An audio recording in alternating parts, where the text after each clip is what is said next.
we need to do our homework to, make the children do their homework. Make your homeworks a little more innovative and involve children. Connect them to real life, and the children will never, never forget.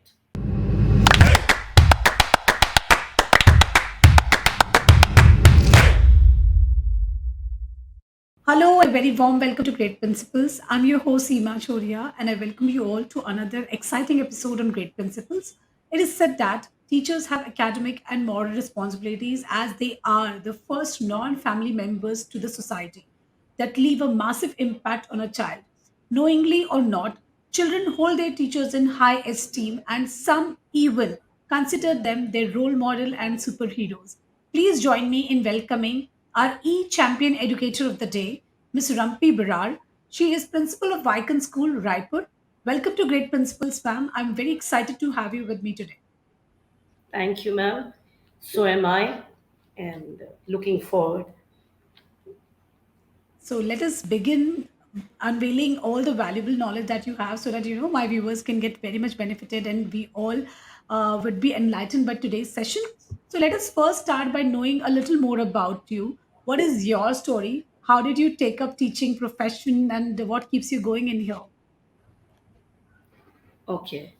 I'm basically from Dehradun, and I've had my education all in Dehradun. And when I was doing my education, from the beginning, I wasn't a very normal child. I was very, I think I would call myself a rebel. At that age, when I'm talking about maybe 30 years back, I mean, I wanted to do something more, something different. I wanted to be in a hostel. I wanted to go. At that time, if you understand, there weren't too many girls going out and doing things. So, but I had a privileged childhood, and my parents were very open about it, and they said, okay, let's do it. And then at that time, I did hotel management. Okay. And that was a very, very new field at that time. And I wanted, just because I wanted to go out and do something, I did it from Chandigarh. And there I was chosen by Rambagh Palace, which is like Taj group of hotels. I went to Jaipur. I was doing my internship there and all that happening. And I was enjoying myself because that was something, I'm a very, I have good interpersonal skills. So I was always, I thought I got the best thing. And they always told me, very, we had joined as management trainee. And even then, very soon they put me in a managerial position and they said, you do it, ma'am, you can do it. And I was doing well. And then, your parents want to call you back and they like, how long can this continue? And I came back to Dehradun. Um, and when I did, I realized one thing, and that was that when I came back, I wanted to do something, and but there weren't too many good hotels in Dehradun. And then an offer came to me for teaching, and that was the Hotel Management Institute. So again, that was something very new at that time, and I wanted to do it. So I did this hotel management thing, and when I went to do it, I realized that I have a pension for teaching. And then it continued. Then I got married. I moved on in life, but this kept me going. I always wanted to do something with the children, and though then this continued. Then I did my B.Ed and I did work in schools, and my husband was traveling a lot and so was I. So we moved to Mumbai, Delhi, Patna, Kochi. I mean, I widely traveled. And then I realized that this is what I want to do. I continued, and it's been with me since 30 years now. And slowly, when my children grew up, when my children grew up, then I realized that I can take responsible positions now, and that's when I took up this principalship. Wow, And so you have a long journey wherein yes, you have made choices yes, and some choices which are close to your heart and you followed what your where your passion lies in and it lies in teaching and you just continued in this profession. So all the best to you, ma'am. thank This it you. takes guts to actually accept that what you like to do and just keep on doing that. So you're setting an example for many of us out there. So let us now know a little more about you in our rapid fire round. So you have to answer me in one word or one sentence would also do. And here goes my very first question to you. You spend your recreational time indulging in activities like, I watch TED talks. I watch YouTube, and I'm actually not close to anything. So I keep watching. I just watch probably everything, and then I read a lot. Um, and as you know, I was reading the. In fact, I'm in the process of reading The Last Lady. Yeah, it's by Nadia Murad. So reading that. So I do read a lot, and but I have no choices as such that I only would read fiction or I read. But lately, I realized that I love reading a lot of autobiographies and a lot of So lately, but my choices keep changing. So yes. a book that you came across and you think that everyone must read it once in their lifetime. As a child, I read I think To Kill a Mockingbird. That was something which helps think, and a lot of books. I think a lot of Pride and Prejudice, and lots of books which are a must read for in your lifetime. Yes, Moving on to my next question. A celebrity that inspires you. I don't think so. I don't think any celebrity actually inspires me. If you think, I think it's my mother who's been a role model to me. And though at that time she was educated enough and did things her way, but though she was a housewife, but she continued to do what she liked to do, and the kind of composure she had, the kind of far-sightedness she has. So I think I've learned a lot from her. I have. Which sporting event excites you or thrills you? Seeing me, I think no sporting event as such to me, because I haven't been a part of any of this thing, but I do love cricket. I do. Yeah. Okay. So otherwise, no, I'm not a sport buff. No. Do you think that homework should be abolished? Yes or no? No. The reason being, I think we just need to we need to do our homework to, make the children do their homework. So I think we only need, because homework is an extension of something that you've done in school. So when the children go and practice something, I think it should not be repetitive. It should not be something that the children don't look forward to. Even if you've given them something to, look into the net and come back the next day and we'll talk about it, it's homework. Yeah. So make your homeworks a little more innovative and involve children. So where their inquisitiveness, जहाँ उनको लगेगा कि हमें कुछ ढूंढना है, हम कल मैम को कुछ और बता सकते हैं which she might not know, something that is, I think, where you need to work on. Do you think that our books needs to be replaced by iPads now? I don't know about the replacement, because I've been very, very close to books. Blended would be a very, very good option. Um, yes, you can read on the iPads, and yes, other technology is very much in. I'm a personal believer of books, and I believe that books are very, very close, and children should look into books, because when they're doing other things, there are a lot of distractions in life. When you're reading, you're really reading, you know so I think that if you can take away the distractions, I don't mind, but we need to do something for the distractions. So just give them the Kindle device, don't give them the proper iPad. Absolutely, Yeah, absolutely. that could be a Yeah. solution. But it doesn't stop here, ma'am. It doesn't stop. So we have to first work on the ground level to see that these children have an access to what they should be watching and how much they should be watching, how much of screen time. Again, the same thing. Screen time, kitna dena hai, kitna, that is Right, important. right. So if you're So, not able to ma'am, control that, no. yeah. So, in this digital era, do you think that handwriting still plays an important role?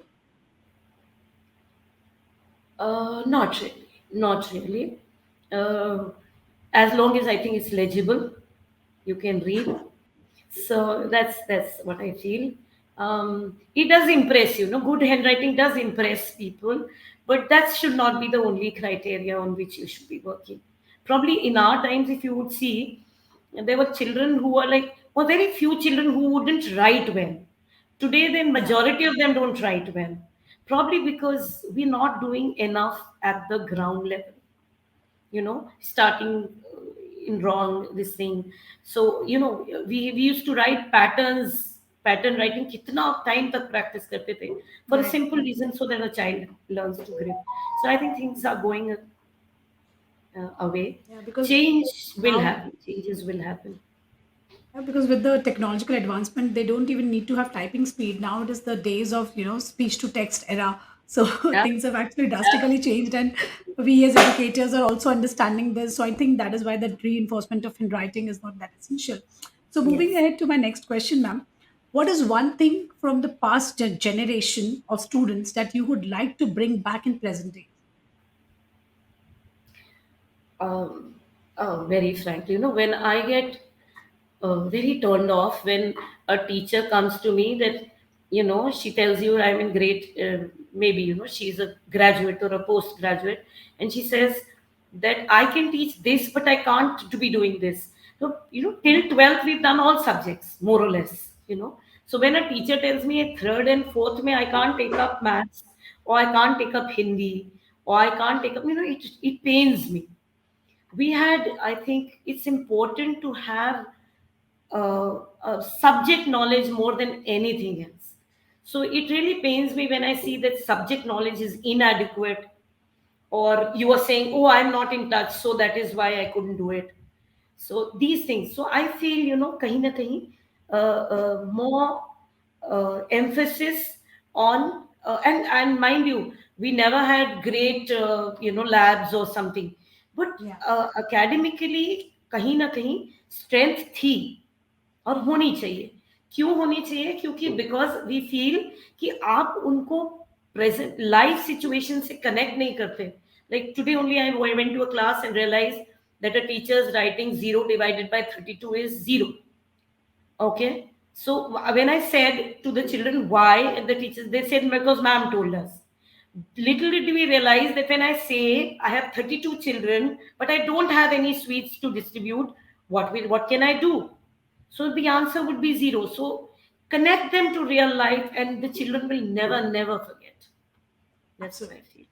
feel. So we need to work on making a teacher come up with these creative solutions and focus more on teacher training so that the right kind of guidance can be given to students also in turn. True. So moving ahead to my last question in this segment, socializing for you is fill in the blanks. Letting loose. I love socializing, and my husband and I socialize a lot. And when I socialize, I don't like people to judge me. I don't like judging people. I want to let loose. So to me, it is socializing is this. So So I you are forget who just I am. yourself, Yes, just the way I yes, am, absolutely raw. yes, Wow, yeah, what a beautiful thought. I hope we all realize this sooner or later that let people judge whatever they want to and live your life to fullest like the person you are. So beautiful thoughts, and we got to know a lot about ma'am in this section. Now, moving ahead to our next question. So, our next question is on expert talk. So, ma'am, like you are a woman who, came back to the profession, was into something else, and started again. So, I would like to talk to you about women empowerment. How is this education definitely leads to the women empowerment? It's the doorway towards the welfare and working ahead. What are your views, and how does it impact the socio-economic impact of female education also, and how to relate the other gender to it? See, I think it's very important, one, to understand what empowerment means to you. To you, it may mean, financial independence. To somebody else, it may mean helping my family in finances. To some, it may mean I want to be myself. So its empowerment comes at various levels, and I think one needs to be. To me, empowerment is thinking independently, and thinking independently means I don't really have to, I do consider, because my family is important, people around me are important. So, but let the decision be taken by me. Let not, too many influences and too many people telling you what to do. No. So empowerment actually, when you get proper एक विवेक आता है, एक एक word आता है विवेक, where you know what is right and what is wrong for you. तो वो विवेक अगर आप में है तो आपके डिसीजंस लाइफ में गलत नहीं रहेंगे. So that is what I want, and I want children to understand, especially women, that um, women, it's not just I'm a feminist and I want to do this, and it's not. You can take your family along and you can do things your way. You can convince people into doing things with you. So women empowerment to me means financial independence, being independent, doing what you love to do, following your passion, and at the same time be a good mother if you have to be, or if you like to be. Again, the choices are very, very clear. So, I have a daughter, and I tell her, choice is yours. In life, you want to do something, choice is yours. We are there to guide you, we are there for you. You make wrong choices in life, right choices, we are there with you. So that's what I mean by empowered women. And very important that, हर बात में झंडा उठा लो. No, I will not do because I'm an empowered woman, I will not take this, I will. You don't need to get to that level, you don't need to. You can do it in your own subtle way and still be doing things in whatever, what pleases you the most. So Having said that, ma'am, how do you set an example for our school going girls? How does teacher set an example for them? How does mother set an example? All the females around them at this young age, how can we set an example that yes, I'm your mother, but still I have my own life also apart from just being a mother or a family person. There are other things in life which play a crucial role, and you are free to take this up. So how do you inculcate these? Many a times it's just like since she's my mom or since she's my teacher, this is the only role that she has. She doesn't have any other life of hers as hers, which is only of hers, where she is herself. So let more of standing for your own self. So how do you teach these things to the kids? to my children, are you talking about, Yes, ma'am, and in or to the yes, ma'am, children and in. in general, ma'am, how do you teach this thing? What would be your ideas? See, as soon as we become teachers or maybe principals, one thing which mostly goes out is your listening skills. You just talk, and you can talk, and you can talk well. So go on and on and on. So where we lose out on talking, listening. So be a good listener to your own children and to the children of even your own children also. Like people say, we spend quality time. So quality time means what? Do you mean quality time when I'm trying to tell my children what is right for them and what is wrong for them? No.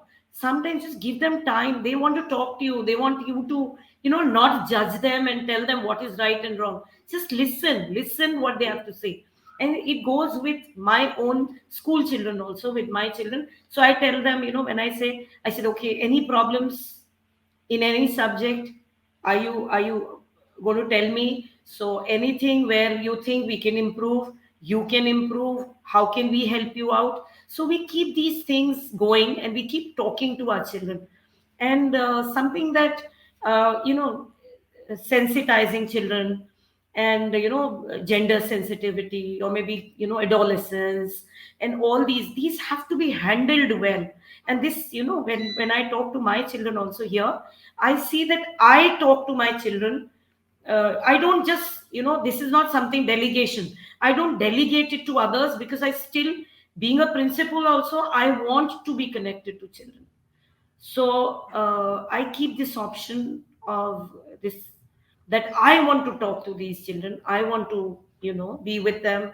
I want to know how they're thinking, what's going wrong, where they can improve, what is it that where we can improve to help these kids.